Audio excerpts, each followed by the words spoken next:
میرے چینل کو سبسکرائب کریں، شکریہ۔ بسم اللہ الرحمن الرحیم۔ السلام علیکم ناظرین، یہ اس دور کا واقعہ ہے جب برصغیر پر انگلستان کی حکومت تھی۔ ایک انگریز تاجر کی واکنگ مسجد میں ہر روز تھی۔ وہ جب مسجد میں آتا بڑے شوق سے وضو کرتا، انکساری سے نماز پڑھتا، بہت دیر تک سجدہ میں گرا رہتا اور ایسی محبوبیت کے ساتھ دعا کرتا کہ پاس بیٹھے ہوئے لوگ بھی اس کے سوز و گداز کو محسوس کرتے تھے۔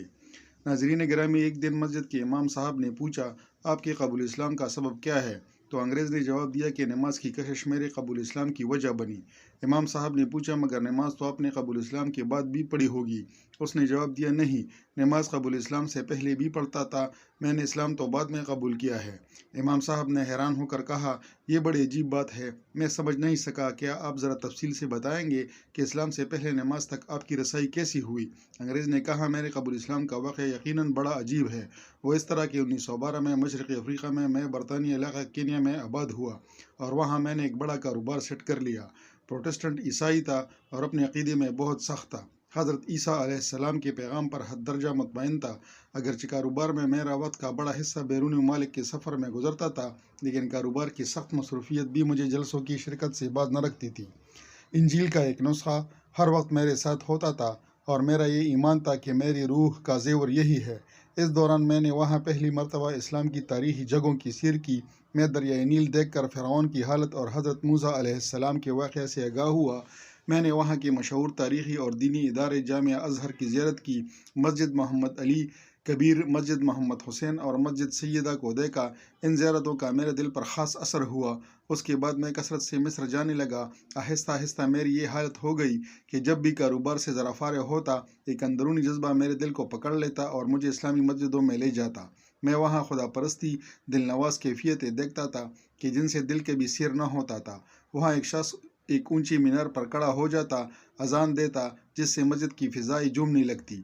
اس کے بعد امیر اور غریب، گورے اور کالے، چھوٹے اور بڑے مسجد میں داخل ہوتے اور جوتے اتار کر ننگے پاؤں پانی کے حوض کے گرد بیٹھ جاتے۔ پھر یہ لوگ اپنا ہاتھ منہ کئی مرتبہ دھو کر صاف کر لیتے۔ اس کے بعد سب لوگ قطار بنا کر مسجد کے اندر بیٹھ جاتے۔ اس کے بعد اقامت ہی کہی جاتی اور تمام حاضرین نہایت ہی ادب اور وقار سے صفیں بنا لیتے۔ یہ منظر دیکھ کر مجھے میدان جنگ کی منظم اور مرتب صفیں یاد آ جاتی۔ پھر نماز شروع ہو جاتی اور تمام مسجد میں ہیبت و جلال اور سکون کی کیفیت چھا جاتی۔ پھر دل کو چھونے والے رکوع و سجود کے مناظر میری آنکھوں کو دیکھنے کے لیے ملتے تھے۔ یہ مناظر مجھے بہت دلکش لگتے تھے اور یہ کہ جس شخص میں ذرا بھی عقل و احساس موجود ہو، وہ ان سے متاثر ہوئے بغیر نہیں رہ سکتا تھا۔ دیکھنے والے کو اللہ تعالیٰ کی شان نظر آتی تھی اور انسان محسوس کرتا تھا کہ گویا اس دنیا سے بلند ہو کر کسی دوسرے عالم میں کھینچا جا رہا ہو۔ سچ پوچھیے، نماز کی دلکشی اور جاذبیت کا اثر گویا جادو کی طرح میرے دل پر اثر انداز ہو رہا تھا اور نماز کے عمل کی خوشنمائی نے میرے دل کو ہر روز مسجدوں میں لے جانے لگا۔ اور یہ کہ کاش میں ان کے ساتھ شامل ہو سکتا۔ صفیں باندھی تو میں خیال کرنے لگتا، اے کاش میں بھی دوڑ کر ان کے ساتھ مل جاؤں۔ جب وہ سجدے میں گر پڑتے تو میرا دل بیٹھ جاتا کہ میں ان کے ساتھ کیوں شامل نہیں۔ آخر میرے دل میں خیال آیا کہ ایک بار میں بھی نماز پڑھ کر تو دیکھوں کیسا روحانی سکون ملتا ہے۔ جب میں نے پہلی دفعہ نماز پڑھی تو مجھے ایسا روحانی سکون ملا جو زندگی میں مجھے کبھی نہ ملا۔ دوسرے مسلمانوں کے ساتھ نماز پڑھنا شروع کر دی۔ اب میں مسجد میں خوشی کے ساتھ داخل ہوتا تھا، لیکن جب نماز کے بعد واپس لوٹتا تو محسوس کرتا تھا کہ گویا دوسروں کا دامن مراد پھولوں سے بھرا ہے اور میرا دامن خالی ہے۔ اسلام کی کشش میرے دل میں بننے لگی اور میرے آبائی عقائد میں ضعف آنا شروع ہو گیا۔ میں اکثر دل کے چین کو شکوک کے کانٹوں سے پاک کرنے کی کوشش کرتا تھا، لیکن میری یہ تمام کوششیں بیکار تھی۔ مجھ پر حضرت محمد صلی اللہ علیہ وآلہ وسلم کی دینی علوم کی خواہش غالب آ گئی اور اب میں مطالعہ اسلام کے لیے بے چین تھا۔ میں اسلامی تعلیمات کا بڑے غور سے مطالعہ کرنے لگا۔ آخر میں نے یہ فیصلہ کیا کہ مجھے عربی زبان ضرور سیکھنی چاہیے۔ اس دن میں کئی سال گزر گئے۔